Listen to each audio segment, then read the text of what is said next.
नमस्ते, नेपाल अनलाइन स्कुलमा स्वागत छ। आज हामी बाई, अन्टिल र बाई द टाइम भन्ने टपिकको एक्सर्साइज गर्न जाँदैछौँ। हामीले यसको ग्रामेटिकल रुलको भिडियो गरिसकेका छौँ। तपाईँले त्यो भिडियो हेर्न सक्नुहुन्छ। ओके, सुरु गरौँ। फर्स्टमा छ त complete the sentences with by. By लगाएर यो सेन्टेन्सहरू कम्प्लिट गर्नु पर्यो। 1. We have to be home not later than 5 o'clock. We have to be home by 5 o'clock. अब भनेको छ we have to be home not later than 5 o'clock. 5 बजेपछि हामी घर पुग्न मिल्दैन। 5 बजेभन्दा अगाडि नै घर पुग्नुपर्छ है।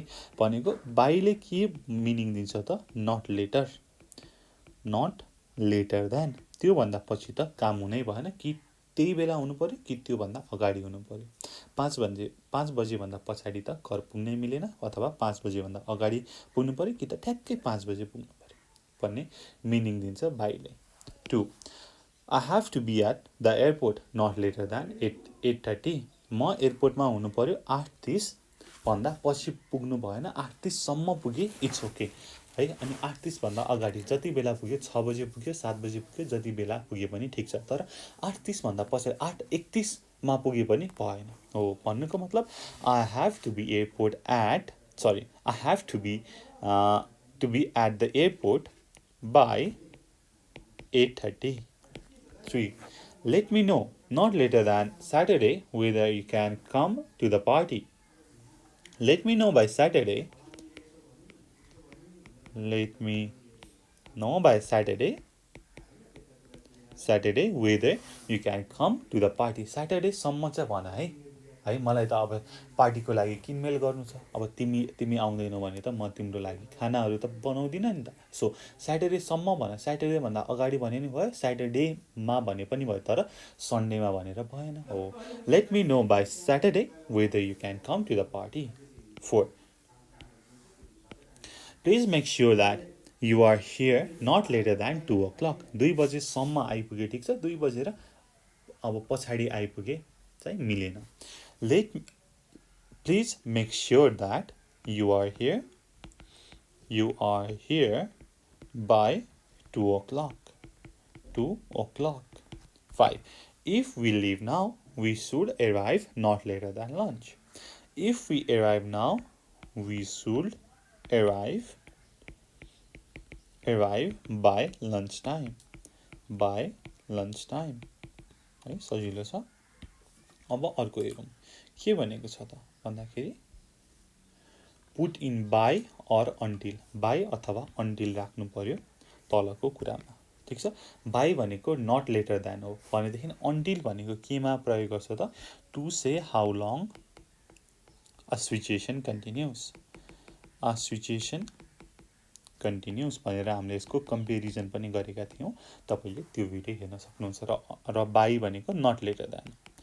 नट लेटर देन त्योभन्दा पछि त हुनै भएन। बाईले त्यो भन्छ। अन्टिलले how long a situation continue, कति समयको लागि त्यो काम चलिरहन्छ त भन्ने कुरा अन्टिल अथवा टिलले भन्छ। दुवै कुरा अन्टिल र टिल भनेको एउटै। 1. Steve has gone away. He will be back until Monday. 2. Sorry, but I must go. I have to be home. 5 बजेभन्दा अगाडि नै मलाई घर आइपुग्नु पर्नेछ। I have to be home by 5 o'clock. 3. According to the forecast, the bad weather will continue. कतिसम्म continue हुन्छ त? विकेन्डसम्म। How long भन्दाखेरि अन्टिल द विकेन्ड। मैले पढेँ फेरि एकचोटि। 3. According to the forecast, the bad weather will continue until the weekend. 4. I don't know whether to apply for the job or not. I have to decide. फ्राइडेसम्म मैले decide गर्नुपर्ने छ। फ्राइडेभन्दा अगाडि Thursday, Wednesday जहिले decide गरे पनि हुन्छ, तर फ्राइडेसम्म decide गर्ने हुन्छ। फ्राइडेभन्दा पछि स्याटरडे, त्यसपछि डिसाइड गरेर मिल्दैन। I have to decide by Friday. 5. I think I will wait Thursday before making a decision. म थर्सडेसम्म कुर्छु भनेपछि हाउ लङ भन्दाखेरि until. I think I will wait until Thursday before I make a decision. 6. I'm still waiting for Tom to call me. He should have called me. अहिलेसम्म त उसले phone गरिसक्नु पर्ने थियो। He should have called me by now. 7. I need to pay this bill. It has to be paid. भोलिसम्ममा तिरिसक्नु पर्नेछ. Not later than tomorrow. भोलि तिरेन भने फाइन लाग्छ होला. It has to be paid by tomorrow. 8. Don't pay the bill until wait until tomorrow. भोलिसम्म कुरा है. Wait until tomorrow. 9. We haven't finished painting the house yet. We hope to finish अब Tuesday. ट्युसडेसम्ममा सकिन्छ होला. Tuesday भन्दा पछि लाग्दैन. Not later than Tuesday. We hope to finish by Tuesday. 10. Will you still be in the office at 6:30? No, I will have gone home. त्यति बेलासम्म त म घर गइसकेको हुनेछु. By then. 11. I am moving into my new flat next week. I am staying with a friend. त्यति बेलासम्म. Until then. Until then. 12. I've got a lot to do. I've got a lot of work to do. The time I finish, it will be time to go to bed. By the time I finish, it will be time to go to bed. 13. We have plenty of time. The film doesn't start. 8 सम्म त्यो start नै हुँदैन. The film doesn't start until 8:30. 14. It is hoped that the new bridge will be completed. यो वर्षको अन्तिमसम्म complete भइसक्नेछ है. यो वर्षको अन्तिम भन्दा पर जाँदैन. यो वर्षको अन्तिम भन्दा अगाडि अथवा अन्तिमसम्म भनेपछि it is hoped that the new bridge will be completed by the end of the year. अब तल हेरौँ त के भनेको छ. Use your own ideas to complete these sentences. Use by अथवा until. by र until लगाउनु पर्यो र आफ्नै आइडियाले तलको कुरा कम्प्लिट गर्नु पर्यो. हेरौँ त. 1. David is away at the moment. He will be away until Monday. मन्डेसम्म ऊ बाहिर हुनेछ र मन्डे पछि चाहिँ ऊ घर आउनेछ. 2. David is away at the moment. He will be back by Monday. Monday सम्ममा घर आइसक्नेछ. 3. I'm just going out. I won't be long. Wait here. म नआएसम्म यहीँ बस. Wait here until I come back. 4. I'm just going out. It's 4:30 now. I won't be long. I will be back. म 5 बजीसम्म त घर आइसक्नेछु. अहिले 4:30 भएछ.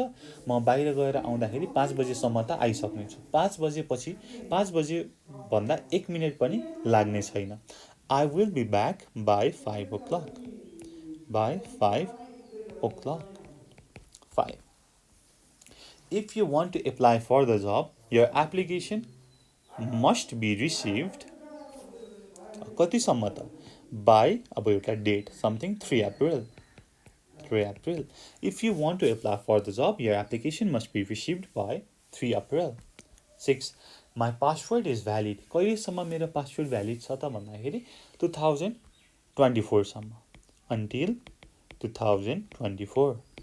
7. I missed the last bus and had to walk home. I didn't get home until कहिलेसम्म त भन्दाखेरि midnight. I missed the last bus and had to walk home. I didn't get home until midnight. Last. Read the situations and complete the sentences using by the time. By the time लगाएर तलको सेन्टेन्सहरु complete गर्नु पर्यो. 1. I was invited to a party, but I got there much later than intended. म एउटा पार्टीमा आमन्त्रित भएको थिएँ तर म त्यहाँ पुग्दाखेरि एकदमै ढिला भएको थियो हैन. मैले इन्टेन्सन म त्यहाँ कति बजे पुग्छु भनेर भनेको थिएँ, त्यो भन्दा एकदमै ढिला पुगेँ. अब by the time I got to the party, most of other guests had left. म त्यहाँ पुग्दाखेरि अरु सबै गेस्टहरु पाहुनाहरु निक्लिसक्नु भएको थियो, गइसक्नु भएको थियो. 2. I intended to catch a train, but it took me longer than expected to get to train station. मेरो इन्टेन्सन चाहिँ ट्रेन भेट्टाउने थियो तर एकदमै लामो समय लाग्यो स्टेसन पुग्नको लागि र म स्टेसन पुग्दाखेरि my train had already left भनेपछि by the time I got to the station by the time I got to the station my train had left already. 3. I wanted to go shopping after work, but I finished work much later than expected. मलाई मेरो काम सकेपछि किनमेल गर्न जान मन थियो तर मेरो काम नै एकदमै ढिला सकियो है अनि त्यसको मतलब एकदमै ढिला भइसकेको थियो शपिङ जानको लागि के त by the time I finished work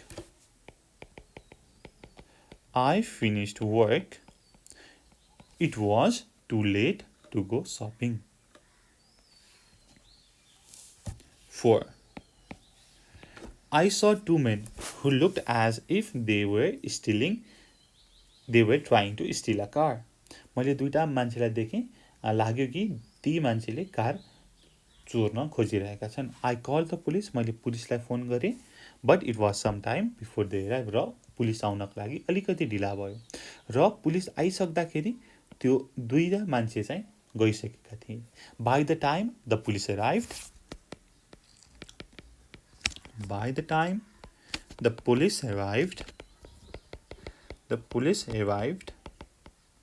the two men had disappeared. 5. We climbed a mountain and it took us a long time to get to the top. हामी हिमाल चढ्यौँ र एकदमै धेरै समय लाग्यो त्यसको चुचुरोमा पुग्नको लागि. There wasn't much time to enjoy the view. त्यो भ्यू इन्जोय गर्नको लागि खासै समय मिलेन. चढ्नकै लागि धेरै समय लागिसकेको थियो अनि त्यसपछि हामी धेरै नै छिटै नै तल झर्नु परिहाल्यो. By the time we got to the top,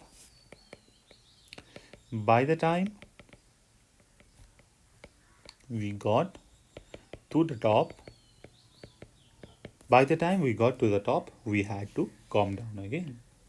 है यसरी हामीले गर्यौँ र धेरै गाह्रो छैन. बाहिर अन्टिल भनेको के हो मात्रै बुझ्यो भनेदेखि यो गर्न धेरै गाह्रो हुँदैन र यसको ग्रामेटिकल रुलको भिडियो पनि छ. त्यसमा चाहिँ हामीले यसको कसरी चाहिँ युज हुन्छ त स्ट्रक्चर के हो भनेर धेरै एक्जाम्पलहरू हेरेका छौँ. तपाईँले त्यो हेर्नुभयो भने तपाईँलाई एकदमै सजिलो हुनेछ र त्यति गर्दा पनि तपाईँले केही बुझ्नु भएन केही अप्ठ्यारो छ भनेदेखि कमेन्ट गर्न सक्नुहुन्छ. तल दिएको डिस्क्रिप्सनमा दिएको फोन नम्बरमा फोन पनि गर्न सक्नुहुनेछ. त्यति भन्दै यो भिडियो यहीँ टुङ्ग्याउन चाहन्छु. Thank you so much for watching. Until next time goodbye. Keep learning. जय चन्द्र सूर्य. पिस.